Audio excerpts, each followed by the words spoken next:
un ouvrage quand même qui retrace un peu la vie que j'ai menée dans la commune de Gueule Tapée Fass Colobane.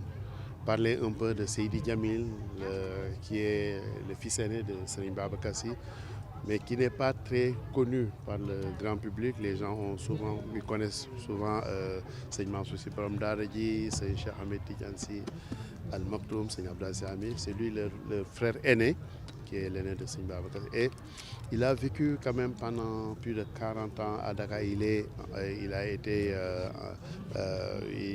Son dernier demeure est resté à Fass, un terroir qu'il n'a jamais quitté. Et je raconte un peu comment cet espace a évolué et qu'est-ce que nous voulions quand même faire de cet espace qui est au cœur de la capitale sénégalaise, mais qui manque de tout. Nous, on ne peut pas comprendre que dans cet espace qui se trouve entre le plateau, entre la Médina et Point-E, qu'à titre d'exemple, lorsqu'il y a des inondations, par exemple, un quartier qui est bordé par 2 canaux, le canal 4 et le canal Gueule Tapée, qu'il y ait des inondations urbaines, des femmes qui restent dans leur chambre pendant 15 jours pour faire la cuisine sur des lits. Ce que vous voyez en banlieue, ça existe dans un quartier comme Fass.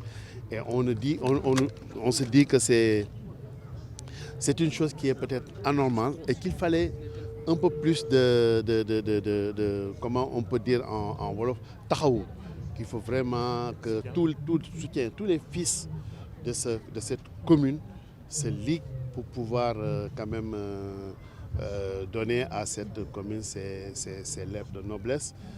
Une commune qui a quand même beaucoup d'avantages comparatifs en matière d'éducation. Vous voyez que c'est la commune qui est dans la ceinture scolaire la plus développée du Sénégal. Il n'y a pas une commune au Sénégal où vous allez trouver 3 lycées. Ça n'existe pas. Le lycée Kennedy est là.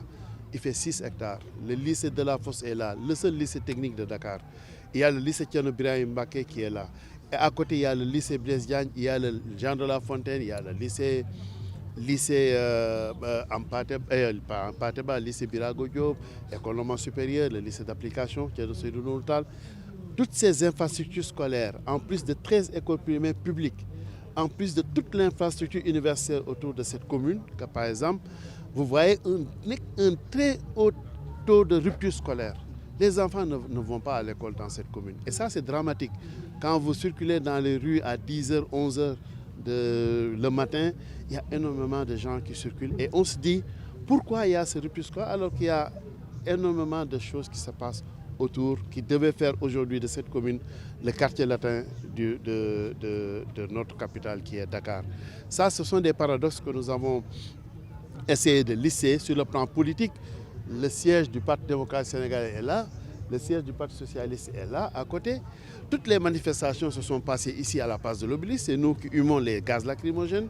On nous enferme, on nous matraque, le bruit des lacrymogènes.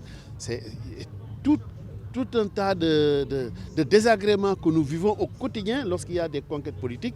Mais après, lorsque les gens sont au pouvoir, ils oublient carrément cette commune de Gueule Tapée Fass Colobane. Nous avons évalué dans chaque domaine du sport, de la culture, de l'éducation, de la santé et du cadre de vie, de l'emploi des jeunes et des femmes et de la sécurité. Nous avons élaboré un programme qui est quand même assez bien structuré, qui va coûter 20 milliards de francs CFA au minimum et que nous voulons présenter aux populations pour qu'ils l'adoptent et qu'ils en fassent un programme de société.